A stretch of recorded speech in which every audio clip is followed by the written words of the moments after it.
Hi there, this is Pandit Fakir Yogi Vendra Yogi, and I'm from my heartland, the place where I stay 24 and 7, 365 days and 24 hours.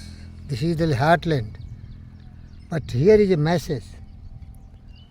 We are proud to have one of the greatest Prime Minister ever on the face of the earth, particularly in the Bharat. You see the way he is taking care of the economy, to the defense forces, to the citizens.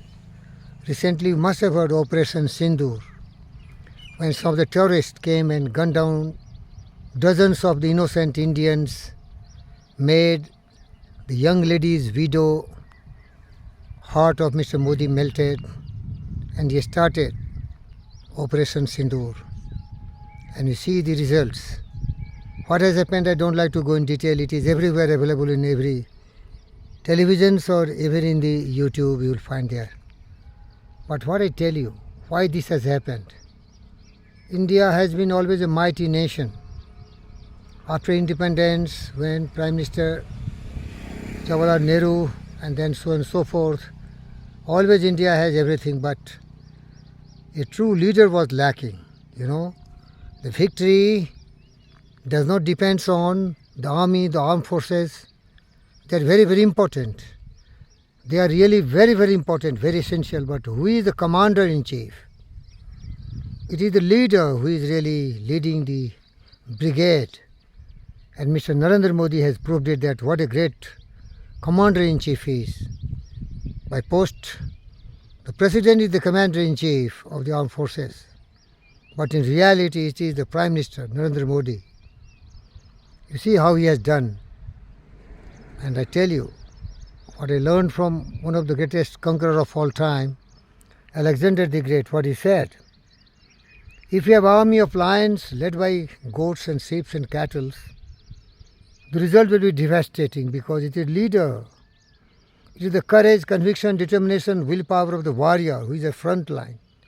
It is the leader, it is the commander-in-chief. The cattle being leader will be devastating. The lion can't do anything else. It will be losing every battle. But said, on the contrary, if we have all the cattle of the earth, birds with animal plants, they are just the army, but led by a lion. That brigade is going to win the battle. And that has happened. In our case, it is the bravest soldiers we have from all the different wings. Air Force, Navy and Land Forces, that is Army. The strongest and the most bravest, and then the bravest and the most powerful Prime Minister. All four combined together. We have seen the results. And the war was against terrorism, not against any brother and sister on the face of the earth. Everywhere in every front of life you'll find. A team is winning when its leader is great. I've seen in my life, I worked in various organizations. Leaders are very rarely found anywhere. That's why you can count few names. Abraham Lincoln, Alexander the Great, Napoleon the Great, Ashoka the Great, and so many other greats, but very few and far between. But you will see the army are always brave. They are ready to sacrifice everything for their motherland. But it has to be leader. In India, what is happening? The terrorism, which was emerging every time from the land of terrorists, that is Pakistan. And then Indian government used to send dossier, some proof, and Pakistan used to reject. But now what kind of dossier is sent? Rafale, Mirage 2000, BrahMos, and every weapons which can really destroy everything on the face of the earth. And so the enemy is trembling. Enemy has surrendered. You see. But why they are enemy? I love them. Everyone loves them. They have become deliberately enemy because they hate Pakistan. They hate India. I mean, the people who are enemy, they hate their own country.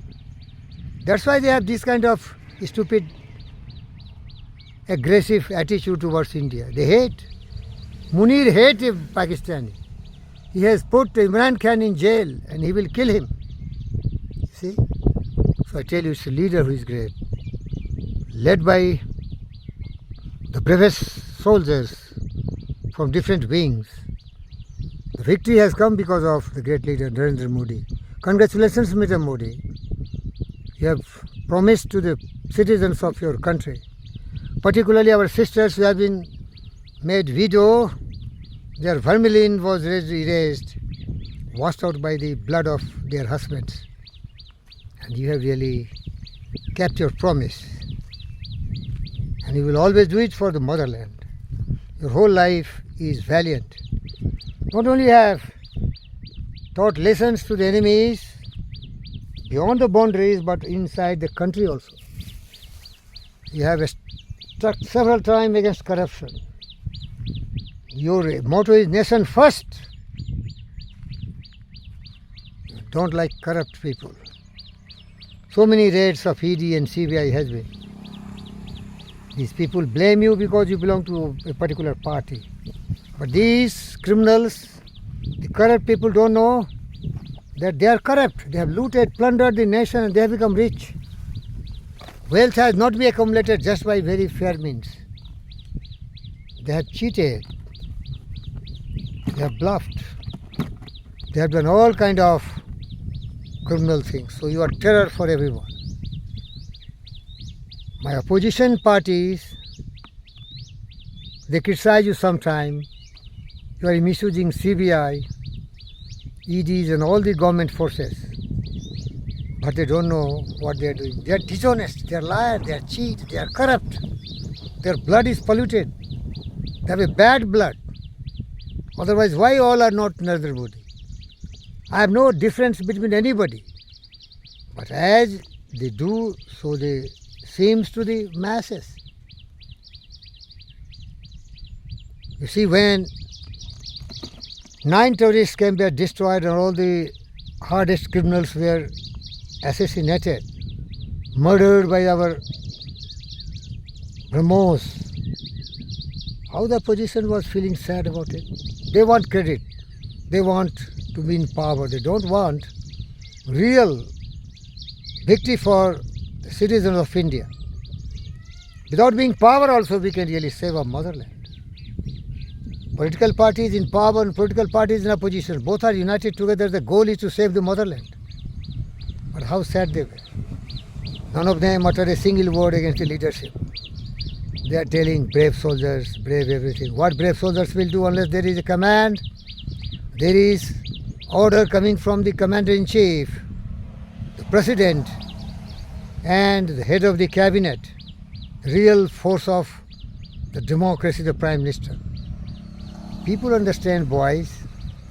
Don't befool people. They know they are very clever. They know how greedy you are. You want only power. You go foreign countries and criticize Indian governments. You criticize our democracy. But you don't know how strongly rooted is our democracy. Everyone abused Narendra Modi. Thousands and thousands abuses every day hurled on him. His parents, mother and fathers have not been spared. But that great man paid no attention to that. But there was one prime minister, somebody criticized him, he was sent to jail. And he really curtailed the freedom of his speech. Modi, beloved Narendra Modi, as an individual I call you, I don't treat you as a prime minister. A great man is far better than a great prime minister and a great president of a country. You know Abraham Lincoln because he was a great man. You know Buddha because he was a supreme enlightened human being. You belong to that category. You are not great because you are holding a post. You are a great human being with patience, perseverance, valiance, patriotic fervor. Long live the spirit of Bhagat Singh, Subhash Chandra Bose, Maharaja Pratap, Shivaji Maharaj, Jhansi Ki Rani, Mangal Pandey, Lal Walpal and Narendra Modi. I salute you, dear friend Narendra Modi. Thank you.